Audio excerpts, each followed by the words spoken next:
Welcome to the Midwest. My name is Jesse, and I just got out of my ice bath. I'm feeling great, and I want to take this time to answer a question of Magnus about post-cold showers or cold experiences.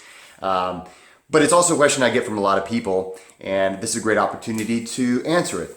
So Magnus asked, when I take a cold shower, is it okay for me to take a warm shower afterward to warm myself back up?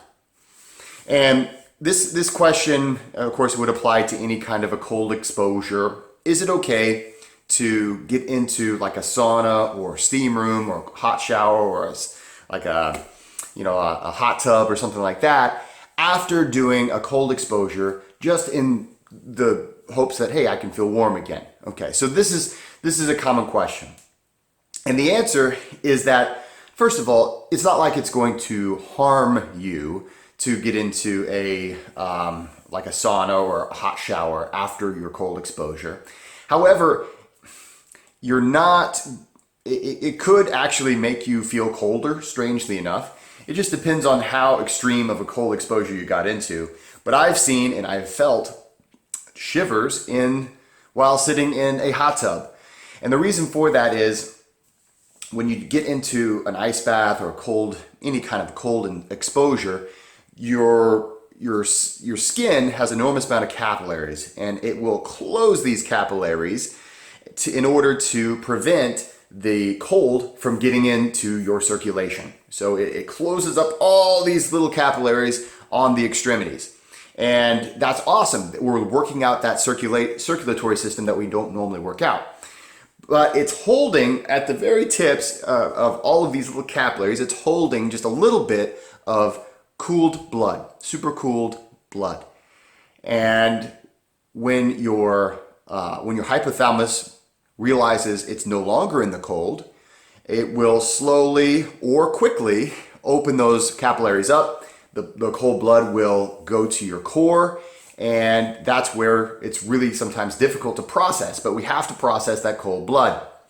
Well, if you get into a hot environment immediately after being in a very cold environment, your hypothalamus will say, okay, cool, I guess it's hot, so now I need to open up those capillaries. And the reason why this hypothalamus does this is because in a hot environment, we want that circulation to be more open. We want to dilate in order kind of to exhaust, to allow the heat to leave our bodies. Well, obviously that's not really what we need in that case, because we've got super cool blood on the extremities.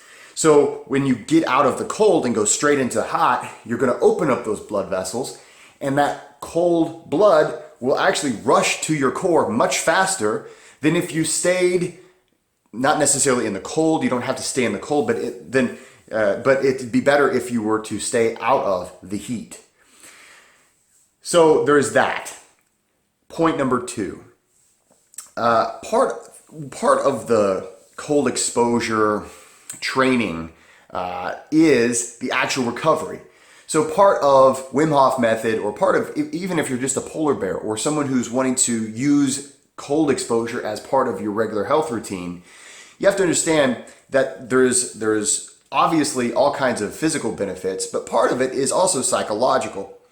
So what we're doing is 2 things. When we get out of the cold exposure, we're going to, my tip is, if you're in the cold exposure, let's say 2 minutes. If you're in the cold for 2 minutes, when you get out of the cold, you're still in the cold for about double the time that you were in the actual cold experience. Let me unpack that for a second. I know that might have sounded weird.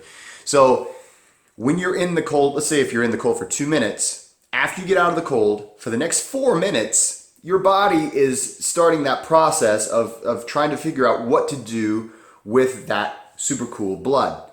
Now, we have been deconditioned to handle this situation because we have the miracle of heating. I would not give up the miracle of heating and indoor plumbing and air conditioning and all these wonderful things, but it has deconditioned us. So one of the goals of training ourselves in the cold is to recondition ourselves. And part of that is the process of dealing with the cold after we're experiencing the super cold temperatures.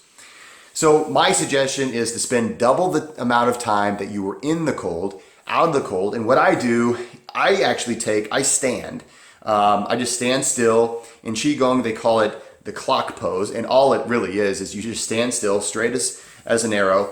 I close my eyes and I just clear my mind for whatever amount of time, double the amount of time I was in the cold. So if I was in a cold, maybe I took a cold shower for 10 minutes. Do I really need 20 minutes? Maybe not, but I guarantee you that if you actually spent that amount of time just to meditate and to clear your mind, after those 20 minutes, you're going to be warm. You're going to feel normal. If I get into like a 10-minute ice bath, and of course it's going to depend on your conditioning. Typically I'm going to spend 10 minutes, 15 minutes in a meditative state after I get out of that ice bath. But as a rule of thumb, especially if you haven't been doing cold training for years, spend twice the amount of time immediately following your cold exposure in a meditative state. Clear the mind, allow the body, witness what the body's doing. Spend that amount of time just allowing yourself to be still and just witness what the body's doing, because it really knows what it's doing. By doing that, we're getting out of our own way and letting the body take over. Lastly, point number 3. When you get into the cold, your brain is going to secrete enormous amount of norepinephrine, also known as noradrenaline.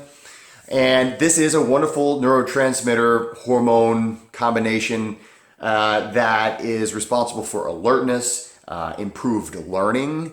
It's been shown to, of course, be excellent for inflammation, so anti-inflammatory all over the place.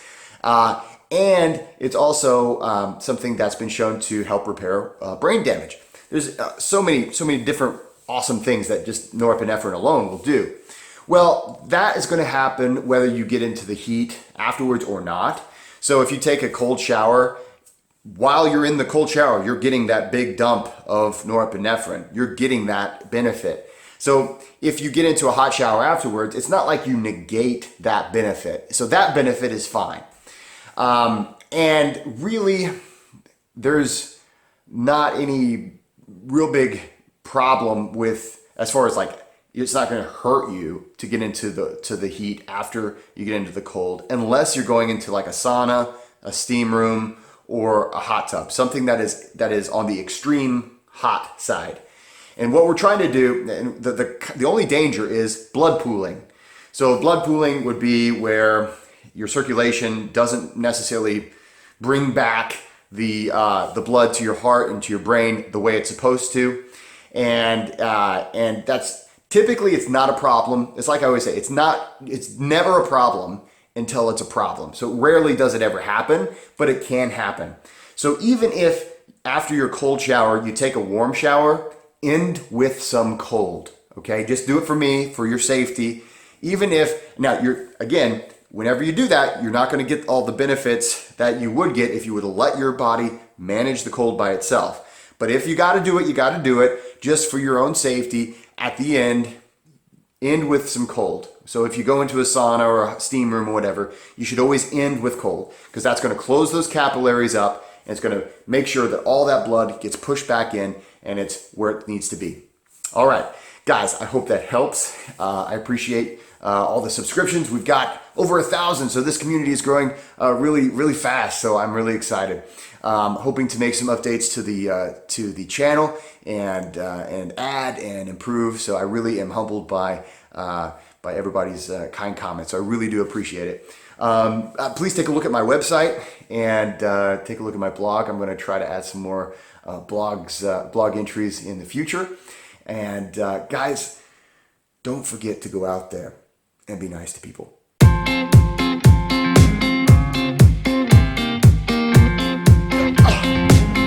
Oh yeah.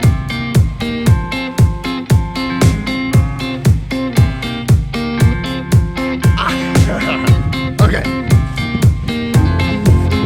Pretty sweet snow angel.